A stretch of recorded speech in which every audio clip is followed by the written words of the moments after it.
Heyo everybody, Zian over here from Nintendo Life, and today we're here to share with you our review of Apex Legends on the Nintendo Switch. Now, this review was originally written by the amazing PJ O'Reilly for NintendoLife.com, but was reworked and has respawned as this video by me.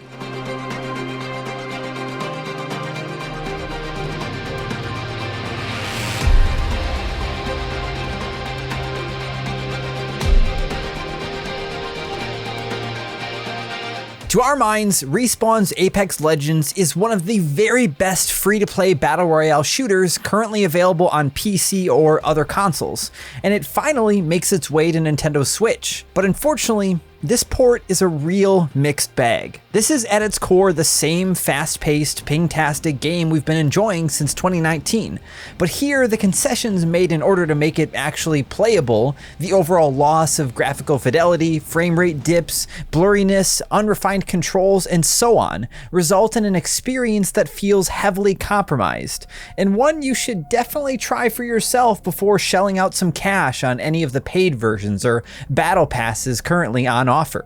Panic Button, the team that did stellar work in the past porting the likes of Doom, Doom Eternal, and Wolfenstein 2: The New Colossus to Switch, has put in hard work.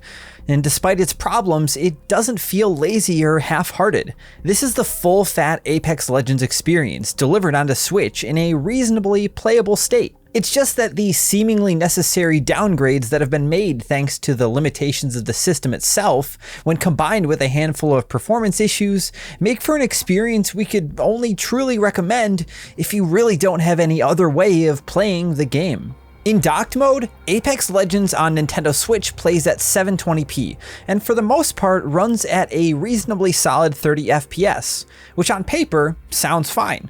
We weren't for a second expecting a higher resolution, or for this type of fast-paced shooter to arrive here with its guns blazing at 60 FPS. However, in actual practice, what we have is a game that looks disappointingly muddy and blurred when played on a big screen, with messy textures loading in all over the place as you move around its environments, and distant geometry and enemies can be hard to pick out as you scan your surroundings for threats, loot, or vantage points. In handheld, where the game is presented at 572p, the visuals fare slightly better with the smaller screen hiding a multitude of graphical shortcomings and giving everything a crisper, cleaner feel. However, it's also here where this port's frame rate problems really begin to rear their head, most especially when combat gets close-ranged and frantic, as it often so does in Apex Legends, resulting in a level of jankiness that can make firefights feel like a hit-and-hope mess rather than the slick, refined, and highly tactical engagements for which this game is best known for.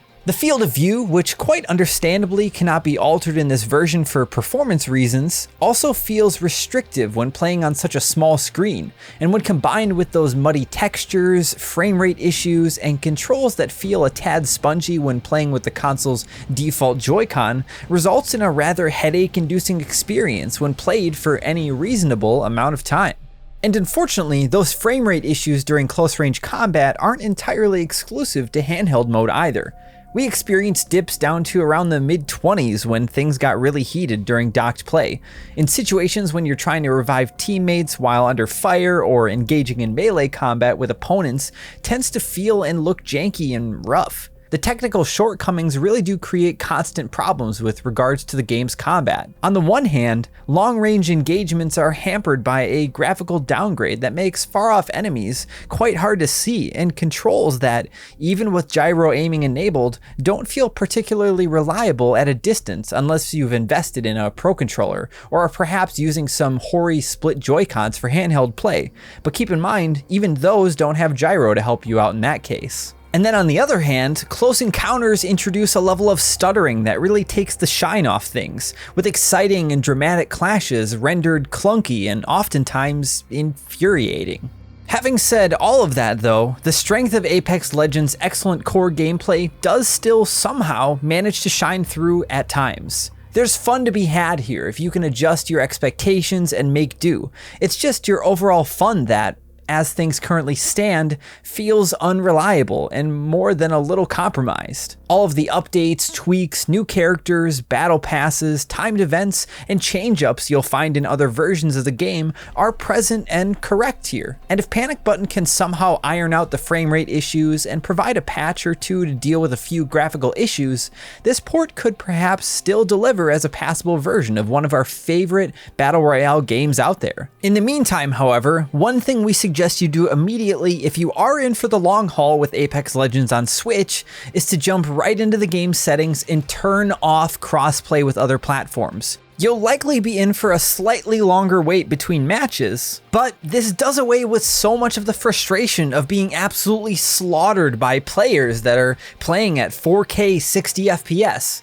Which is not really the most level of playing fields if you ask us. It's great that crossplay is here because if you have friends that are playing on other consoles, you can play together with them, but it can put other players at an unfair advantage. And as far as controls go, like we said, if you have a Switch Pro controller or Hori SplitPad Pro, get them hooked up right away as the default Joy-Con control setup doesn't really feel like it's up to the task, even with gyro enabled. Overall, Apex Legends on Switch is a real mixed bag as things currently stand.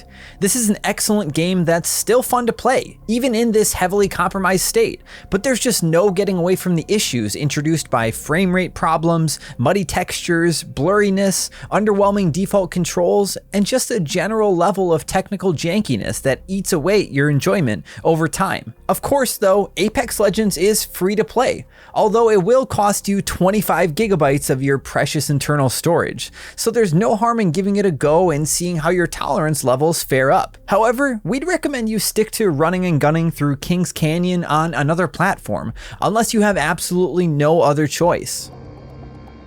Apex Legends on Switch delivers the full-fat Battle Royale experience we know and love in a heavily compromised state. There's still fun to be had here if you can lower your expectations, but over time, the massive graphical downgrade, frame rate, and performance issues begin to grate.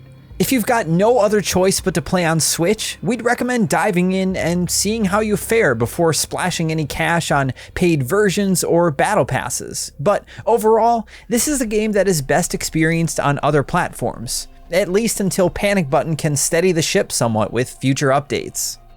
We here at Nintendo Life give Apex Legends on the Nintendo Switch a 5 out of 10.